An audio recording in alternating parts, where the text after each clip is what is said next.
has really brought the eternal into the present, and I'm so appreciative of that marvellous music that opened today, and also the Parmenides seminar yesterday he played. It was just wonderful. So my TTE was an out-of-body experience when I was 11, which set me on a path of a quest, which has led me to writing my book and to this present talk to you, and also this afternoon's workshop. In the first part of my talk, I'm going to look at the historical and psychological factors which I think have led to our present perilous situation and the great challenge of our time. And in the second part, I'm going to explore what awakening to the feminine involves. Once upon a time, the feeling for the sacredness of life and relationship with the cosmos was a deep instinct shared by much of humanity. Then, almost imperceptibly, it was lost. For millennia, a tremendous problem has been troubling the waters of the soul. It is this: in a civilization which is patriarchal in organization and outlook, and which has been structured by a male image of God presiding over religions and institutions created entirely by men, and by a polarizing mythology which has glorified power and conquest and the mastery of nature, how can the long silenced voice of the feminine, the voice of the soul, be heard? Centuries of conflict between nations, religions, and ethnic groups have brought us to the present time where we must find a way of transcending our archaic patterns of behavior or risk destroying ourselves as a species. Can we embrace the truly immense transformation of consciousness we need if we want to forge a viable future for our children and grandchildren? I have a grandson of 19 just entering into life, and I'm wondering what sort of future he's going to have.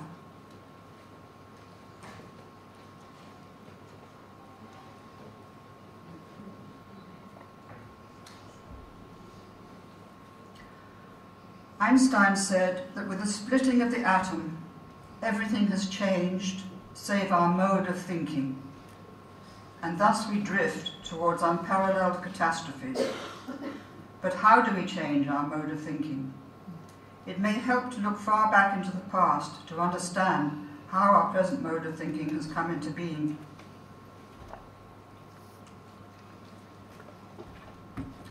Now, the Western philosophical tradition rests on the foundation laid by Pythagoras, Parmenides, Plato, and Aristotle some 2,500 years ago.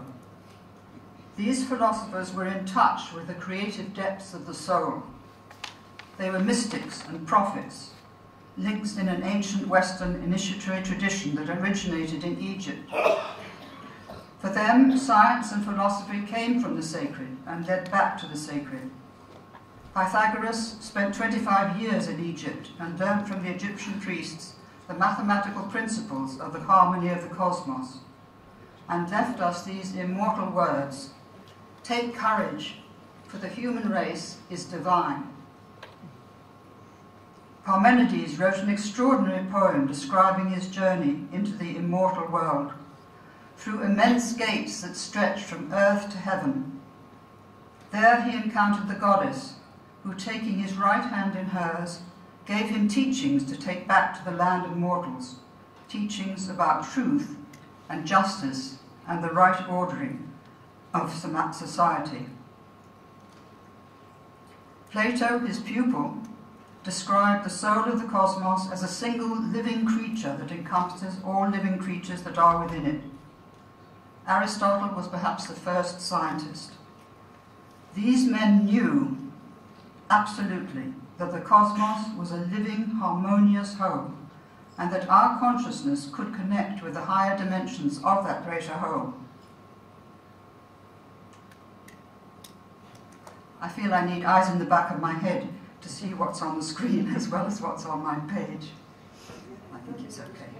But the first necessity for changing our mode of thinking is to jettison the secular belief that the universe is without life or meaning or purpose, and to recognize, as these Greek philosophers did, that we live in a universe that is alive, conscious, and the unseen ground of our own consciousness.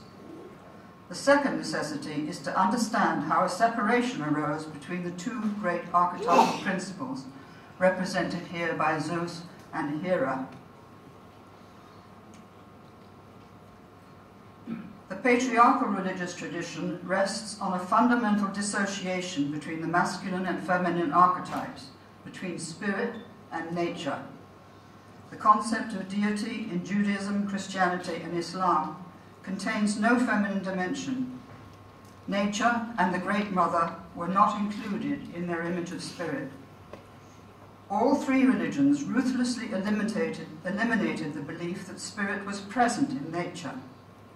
And today we're faced with the devastating effects of this absence of the feminine in our concept of spirit.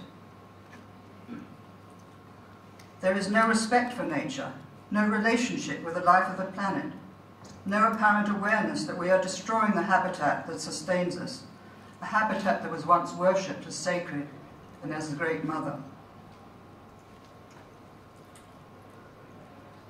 Awakening to the feminine means moving towards a new image of spirit that includes nature and all planetary life. It means recovering a very ancient understanding that the cosmos has a soul and an intelligence, and that spirit is immanent or present in every particle of matter, every stone and flower, every leaf and seed.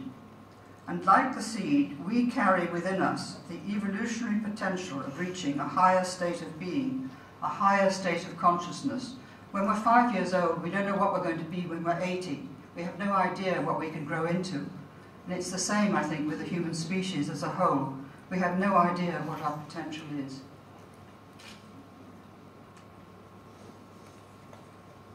Few people are aware that the Great Mother was worshipped for at least 25,000 years before patriarchal civilization developed, and that the cosmos, the whole cosmos, was imagined as a Great Mother from whose womb all life emerged.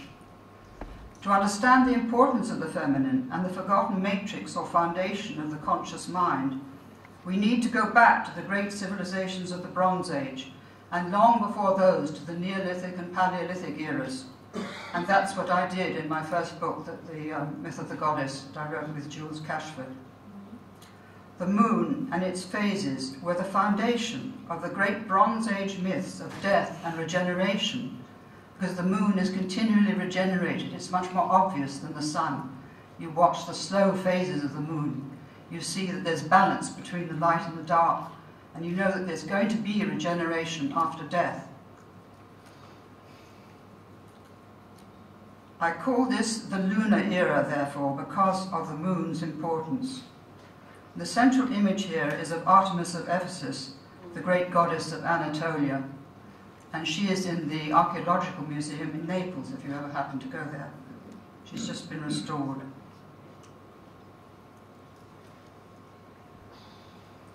This is a modern painting by a man called Cecil Collins, who actually taught my husband, so I knew him very well. In the Neolithic era and in the great civilizations of the Bronze Age, particularly those of Egypt and India and China, the whole cosmos was imagined as a living being, an organic, sacred, and living whole. This world was an epiphany or a showing forth of an unseen source or ground, which breathed it into being, animated and sustaining it. So everything was infused with divinity, because each and all were part of a living, breathing, connecting web of life, animated by spirit. People felt they lived within a sacred order, the order of the Great Mother, and this was the foundation which the Greek philosophers inherited.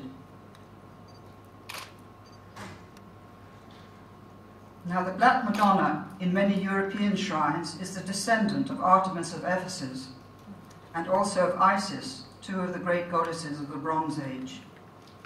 For at least 25,000 years, as I said, the Great Mother and these great goddesses personified the principle of relationship. Remember this, they personified the principle of relationship, absolutely essential. The interconnectedness and interdependence of every aspect of life, and above all, the sacredness of life. You can see the great lunar crescent on the breast of Artemis of Ephesus, and her body is covered with all the elements of nature. But from around 2000 BC, we enter the solar era, an era of huge social and political change. I call it the era of separation. The sun, rather than the moon, becomes the primary celestial body. The Great Father replaces the Great Mother, and two immensely powerful mythologies become the primary influence on the social, political, and religious history of the West, right up to the present time. The mythic theme that dominates the solar era is the battle between light and darkness, good and evil, originated in Persia with the great sage Zoroaster, and reflected in this image of the solar hero fighting a dragon. Despite its huge cultural achievements, this 4,000-year-long era has been dominated by war, conquest, territorial expansion, and the creation of gigantic empires, culminating in the First and Second World Wars and the polarized situation that we face today in the Middle East. This mythology has also led ultimately to the battle to conquer and subdue nature in the service of man. You have no idea how powerful this mythology is.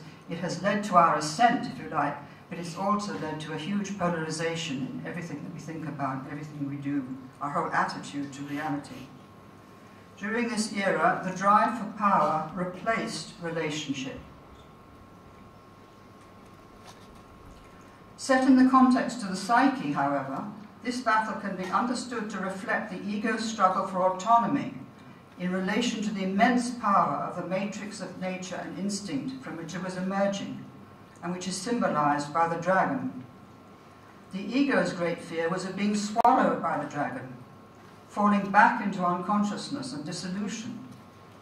Because of this struggle, the ego and the developing conscious mind, identified with the solar hero, became increasingly split off from the feminine matrix out of which it had evolved, and this is where separation comes in. It felt it had to ascend to the sun, away from nature, away from the darkness, away from the Great Mother, away from the jaws of the dragon. So the ego's struggle for autonomy was really tantamount to matricide, and it destroyed the possibility of maintaining a relationship with the feminine. Now, things could have been different if the patriarchal religions had had the feminine within their image of God. There would have been some relationship, but because there wasn't any, it was matricide, plain and simple, if you like. So here I've drawn this diagram as best I could to show how the ego and the conscious mind have evolved out of the matrix of instinct, and beyond that, out of nature, and ultimately the cosmos. If you look down at the bottom, you see the cosmos, and then nature, then the primordial soul, and the shadow. All that lies below the thick line between the conscious and the unconscious is what Jung called the shadow. Our problems today arise from the fact that over the last 4 millennia, this tiny aspect of our total psyche has become detached from the matrix of the primordial soul out of which it has evolved, detached from any sense of relationship with planetary and cosmic life. As time went on, the ego became more and more inflated and omnipotent, until its detachment is now complete, and it no longer has any relationship with or awareness of the psychic depths from which it has emerged. No relationship with nature or the cosmos. Like Icarus, it has flown too close to the sun, and that's why we're in the mess we're in today. The second immensely powerful myth that dominates this era from about 800 BC is the story of the fall of man, as told in the book of Genesis, and the expulsion of our primal ancestors, Adam and Eve, from the Garden of Eden. In this myth, the image of deity changes from Great Mother to Great Father. The Great Mother is demoted into the human and flawed figure of Eve.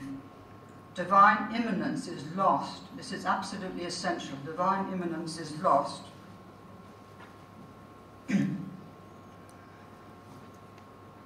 The emphasis from now on is on the transcendence of spirit, Earth becomes a place of exile and punishment for primordial sin. So it didn't give us a very good idea of what the Earth was. It didn't give us a happy image at all. It was a punishment that we were sent here. Man is given dominion over the Earth, but he's exiled from the divine order.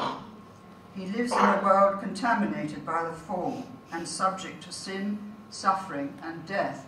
And all this was brought into being by Eve, so naturally, Eve wasn't thought of as very helpful. This myth could be said to describe the birth of consciousness and the painful separation of the ego from the deeper matrix of the psyche. But it was interpreted as literal fact and as divine revelation. It became the foundation of Christian doctrine and the reason why we needed a redeemer. The radical change of consciousness which it reflects tore us out of nature, symbolized by the Garden of Eden, and led to pathological symptoms of anxiety and the compensatory desire for power and security, resulting from a profound experience of dissociation, separation, and loss, symptoms similar to those a child exhibits when it's lost its mother. I think personally that it's had a disastrous effect on the human psyche and on Western civilization as a whole. It led to deep feelings of sexual guilt and to a virulent misogyny, because all women were identified with Eve. And the first thing you do when you feel guilty is get rid of it and say somebody else is guilty. It's his fault, it's her fault. And that is really the story, in the sense of the shadow side of Christian civilization, with its conquest of other peoples, its conquest of the dark peoples, its arrogance, and its belief that it really has a superior revelation. We can understand now that the emergence of the ego and the conscious mind from the matrix of instinct was a tremendous evolutionary achievement, but it was won at the expense of the former instinctive sense of relationship with the earth. Henceforth, worship was directed away from the earth towards the transcendent Father in heaven. All rituals of relationship with nature and the Great Mother or the Great Goddess were suppressed. All pagan temples were destroyed, including the great temple of Eleusis. In the 4th century, 2 centuries later, the Platonic Academy was closed down after 1,000 years of teaching. But, and this is absolutely fascinating, its teachers, including Damascus, who was the head of it, were invited to come to Persia, to a university there near Basra, which had been established for about 200 years already in the 6th century, and they taught there. And also many manuscripts from Alexandria, as well as from Athens, were taken to that university, and that's the reason why we know about Plato, Aristotle, and Euclid, and all the Greek philosophers today. And afterwards I can tell you the name of the book that has all this material in it. So why did this tremendous archetypal shift of emphasis from creator as mother to creator as father happen? I think it happened because at this stage in the evolution of consciousness, the fragile ego needed the support of the masculine archetype to help it to emerge from the matrix of instinct, to strengthen and focus it, and to develop what we call our conscious rational mind, which is a tremendous achievement, what we have now. Hence, it defined a male image of deity. But the effects of this shift of emphasis were catastrophic, and we now have the result of that shift. So here I've enumerated the effects of these two major polarizing mythologies. First of all, the feminine archetype associated with nature, soul, body, and matter. Matter was the one I left out in my introduction the other day. Were split off from spirit. Thinking was dissociated from feeling. Nature and the earth were no longer sacred, and nature was effectively de-souled. Man became identified with spirit and mind, which was quite natural, and woman was identified with nature and body, which was also quite natural, since the process of gestation and birth was seen to be women's special prerogative, if you like. But unfortunately, woman became subject to man, and nature also became subject to man, and gave rise to the misogyny that still afflicts us today, particularly in the Islamic religion. Body was split off from mind, and mind from soul. And from 418 AD, church doctrine taught that sexual intercourse transmitted the original sin of the fall. And that was brought in by St. Augustine, and I think I've come back in this life to set right what he did wrong then.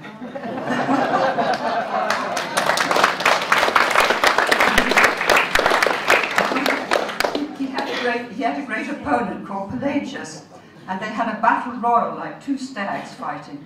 And unfortunately, St. Augustine won, but if Pelagius had won, our history would have been very, very different.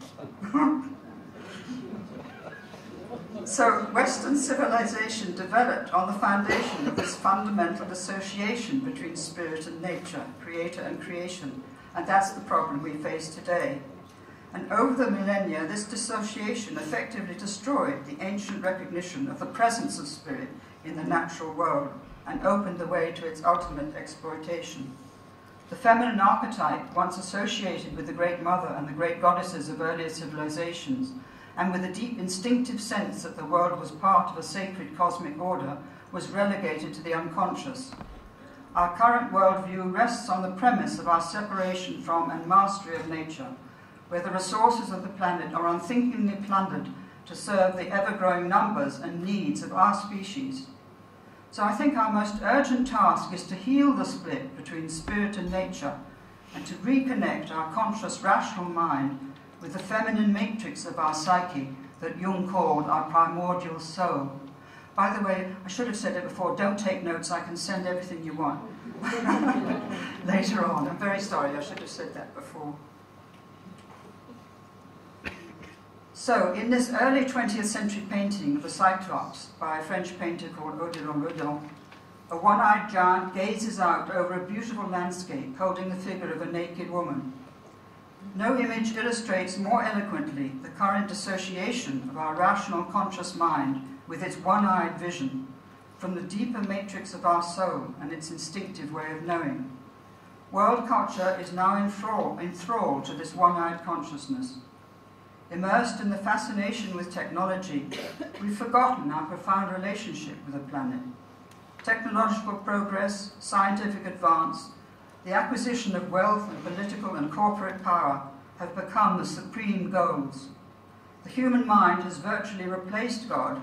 It no longer recognizes a dimension of reality beyond the physical universe, nor any form of consciousness transcendent to its own. It has lost all awareness of the soul. Now, Jung warned us of this situation in his book Civilization in Transition, it's volume 10, I think. As at the beginning of the Christian era, so again today we are faced with the problem of the general moral backwardness of our species, which has failed to keep pace with our scientific, technological, and social progress. God's powers have passed into our hands. The powers themselves are not evil, but in the hands of man they are an appalling danger, in evil hands.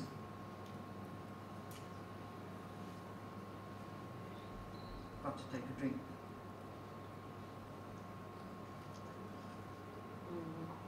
Am I making this really clear to you? Yes. I hope so. Having survived 3 totalitarian regimes in the last century, which between them killed over 100 million people, we're now faced with a 4th, the threat of an Islamist caliphate taking root in the Middle East and extending itself along the shores of North Africa as far as Tunisia, possibly even worldwide. Christians are under assault in more than 100 countries. Thousands of Muslims are dying horrifically at the hands of fellow Muslims. Jews are threatened by the same hatred that led to the Holocaust, hatred that would like to see the state of Israel wiped from the map. We see young men slaughtering men, women, and children in the name of Allah, taking women and children to serve them as concubines and slaves, glorifying depravity in the name of the God of compassion. We see hundreds of thousands of helpless refugees fleeing the terror of Islamic State. Despite the teachings of all religions about the sanctity of life, we can see that humanity as a whole is still morally unconscious, still easily drawn to follow psychopathic leaders. Jung commented on these psychoses. Although contemporary man believes that he can change himself without limit, the astounding and rather terrifying fact remains that despite civilization and the influence of religions, he is still morally as much in bondage to his instincts as an animal, and can therefore fall victim at any moment to the beast within. And that is what we are seeing now on the world stage. So now I'm going to talk about the dragon. And this is my favorite picture of the dragon. Because the dragon personifies the immense power of our unconscious primordial instincts in relation to our conscious mind, represented here by the solar hero who is trying to stab it and kill it. These instincts have directed our habits of behavior for millennia, and they now threaten our species with extinction. Paradoxically, however, the deeper matrix of the psyche is also the source of our extraordinary imagination and our creative powers. So it's ambivalent. The dragon is ambivalent. Like nature herself, we carry within us both creative and destructive powers, powers that come to us ultimately from the stupendous energy of the cosmos. And that's why they're so powerful, and why we can be overwhelmed by greed or anger or hatred or jealousy or fear. They're very, very powerful. So when aroused by fear or trauma or religious zeal, these primordial instincts can burst through the fragile defenses of the conscious mind, taking possession of it and causing it to act as predator, attacking whoever it designates as its prey. The psyche possessed by these primordial instincts loses all sense of morality and the evolutionary achievement of the conscious reflecting mind. Because of their immense age, they can easily overwhelm the still fragile conscious ego, and it's no good killing the dragon as this hero is trying to do. We have to learn how to create a relationship with it, to use the sword of insight to become conscious of where our instincts still drive and possess us, both as individuals and as nations, if we have a hope of surviving as a species. Now, if any of you have a problem with your deeper instincts, you put the dragon on a chair and you talk to it. You have a dialogue. And you'd be amazed what comes out. So, with nuclear fission, tremendous power was given into our hands, power that we were in no sense morally equipped to deal with. The belief that matter is dead, rather than alive with spirit and sacred spirit, allowed us to split the atom and develop a dangerous technology which is leaving lethal residues of radioactivity on Earth from some 2,000 nuclear explosions since 1945, and also the plutonium waste from 450 nuclear reactors, some elements of which can last for 500 million years. It has driven us to create ever more demonic weapons with which to perpetuate our addiction to war, and it has given terrifying power to potential enemies such as Islamic State. Imagine what that would do if it had chemical and biological weapons in its hands. It could hold the whole world to ransom. But we started it. Are these barbaric jihadists the reflection of the unrecognized shadow of our aggressive Western culture with its fearful weapons of mass destruction? This evil we face may be the karmic end result of our beliefs and patterns of behavior over some 4,000 years. From the perspective of the great spiritual teachers of humanity, we've created a truly demonic technology. But our survival instincts, the dragon, may prevent us from recognizing this. We can't see the awfulness of what we've done from the point of view of a sacred earth and a sacred cosmos.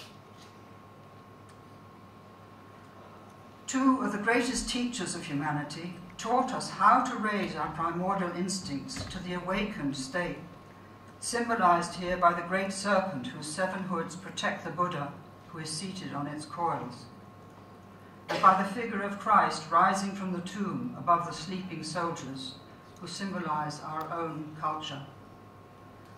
They did not ask for belief and worship, but for the transformation of human consciousness, still unconsciously in bondage to primordial instincts, into the awakened state that they embody. In the first talk, there was mentioned the knots that we've got tied. They undid the knots, and the knots that I've tried to describe to you are what needs to be undone. So now I can turn to awakening to the feminine.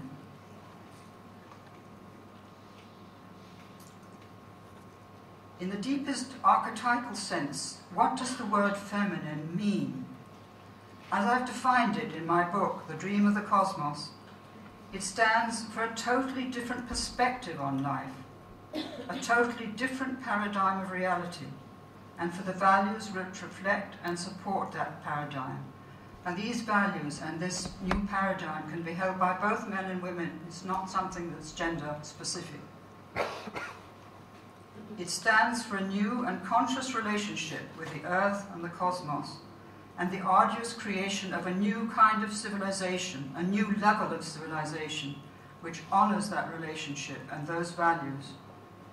So awakening to the feminine invites the recognition that we live within a sacred order once again, and that we have a responsibility to the cosmos to protect the life of this planet and all the varieties of species that it embraces, instead of exploiting them for the benefit of our species alone.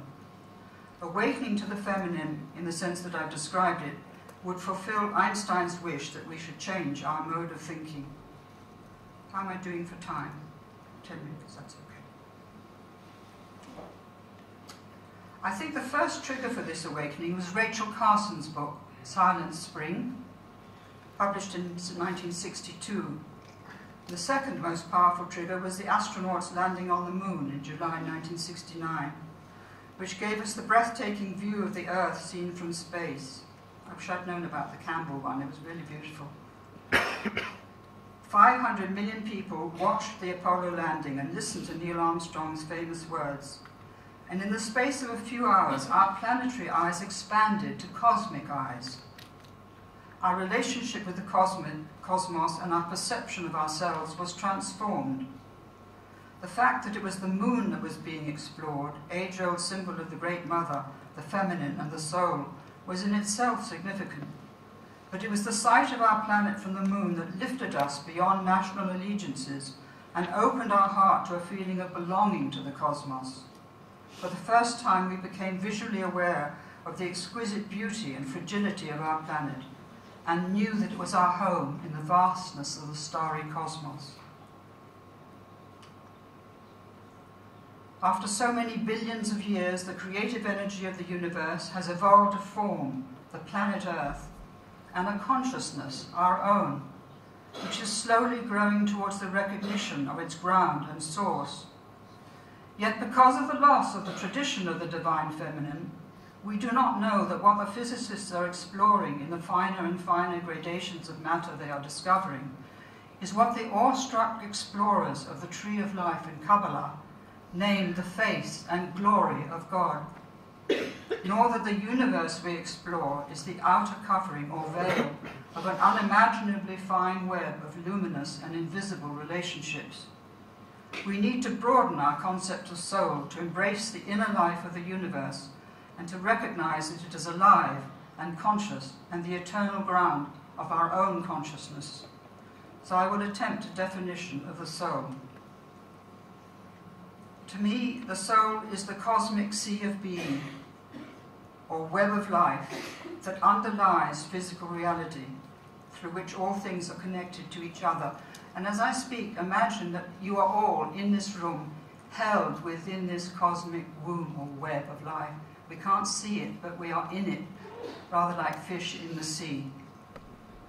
The soul is the source or matrix of consciousness, the invisible Great Mother, once named Sophia, Shekinah, Divine Wisdom, and Holy Spirit. The soul is not so much in us, we are in the soul. And our physical body and brain are the vehicle of the soul in this dimension of reality. In the words of Heraclitus, you could not discover the limits of the soul, even if you traveled by every path in order to do so, so profound is its meaning.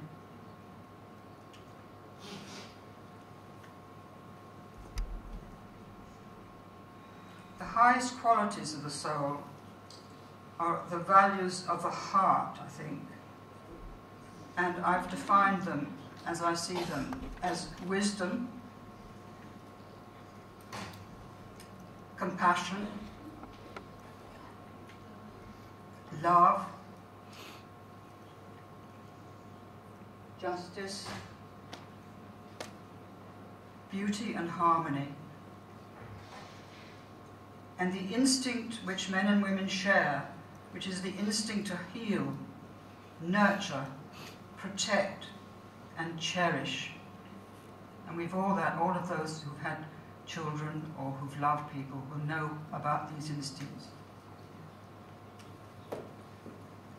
I think that something comparable to an annunciation and a birth is taking place in our world, announcing a new phase in the evolution of consciousness, awakening to the divine unity of life. Awakening to the feminine invites us to listen to the long-ignored voice of the soul speaking below the threshold of consciousness, speaking to us through dreams, through visions, through our deepest instincts and intuitions, and through the depressions that afflict so many of us, which are rooted in the loss of soul. The soul communicates mainly through the heart, through our deepest feelings, many of which are ignored and repressed in our driven and addicted culture.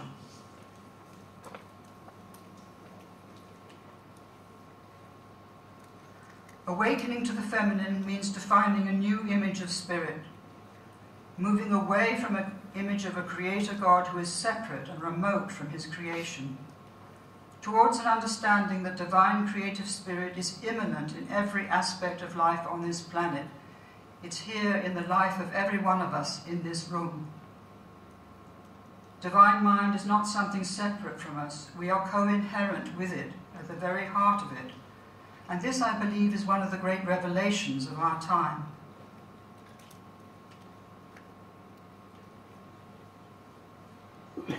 Another revelation is this one, stated by Elizabeth Kubler-Ross. Nothing is more important for our well-being than to know that when we die, we move into another reality that is as real and vitally alive as this one. Consciousness does not die with the death of the body. Consciousness is eternal. The role of the feminine is to reunite what has been separated, the masculine with the feminine, this world with the invisible dimensions of the cosmos, the rational with what I call the trans-rational, not the non-rational or the irrational, but the trans-rational.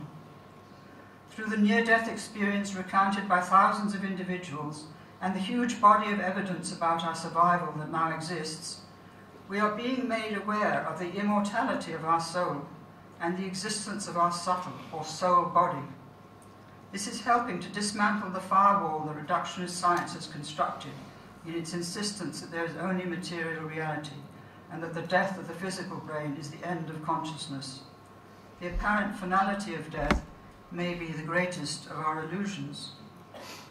The metaphysical traditions of both East and West have long taught that we are living within subtle fields of reality, which are imperceptible to our normal level of consciousness and the instruments so far devised by science. We see only 4% of the universe. What's in the invisible 96%? That's all to be discovered. These metaphysical traditions tell us that our lives are woven into a cosmic tapestry whose threads connect us not only with many dimensions of reality, but with multitudes of beings within those dimensions. Beyond the present confines of our sight, a limitless field of consciousness interacts with our own. When I was writing my book, I felt the presence of people on the other side helping me, directing me to what I needed to find to write it. It's quite amazing. So the greatest challenge of our time is not political or economic. In the deepest sense, it's about the rescue of the soul. Becoming aware of other dimensions of reality is part of that rescue. The 21st century has given us technological advance in the form of mass communications and the ability to fly from country to country, as we've done to reach this meeting. But there are new or very ancient ideas that could engage the whole of humanity, ideas that are not about pursuing wealth and power or reaching Mars, but about discovering who we are and why we are here. I think we're all engaged in a vast process of transformation that's manifesting as a new planetary consciousness, which recognizes that we are part of an immense invisible web of life, known in India as the net of Indra. The arrogant celebration of man's conquest of nature is being replaced by the realization that we need to respect and safeguard and cherish the planetary life to which we belong. A new cosmology is being born, a new vision of our profound relationship with an intelligent and living universe.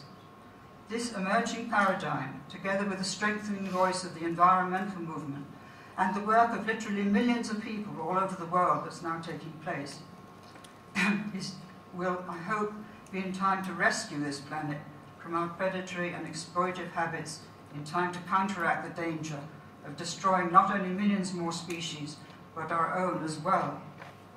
It invites us to recognize we have a role to play in the service of the planet and ultimately the cosmos, to know ourselves in our innermost nature as cosmic beings, incarnated here for a purpose and aware of our fundamental unity. So to end, I have this beautiful image of the sacred marriage, which I'm going to talk more about this afternoon, between the two great archetypal principles, in this wonderful 5th century mosaic from Santa Maria Maggiore in Rome, showing Jesus and Mary in the starry heavens, with sun and moon beneath their feet. Mythologically speaking, this new era invites the marriage of lunar and solar consciousness, and the birth of the child of a new kind of consciousness arising in our soul that would be the fruit of this union and the true saviour of our species. As this deep soul impulse gathers momentum, the marriage of our rational mind with our long neglected soul is beginning to change our perception of reality. And I think this gives us hope for the future. If we can recover the values intrinsic to the forgotten lunar era of the Great Mother, without losing the priceless solar attainment of a strong and focused conscious mind, together with all the extraordinary discoveries we have made and the skills we have developed, we could heal both the fissure in our soul and our raped and vandalized planet. And for me, it's a tremendously challenging and creative time to be alive. Thank you very much.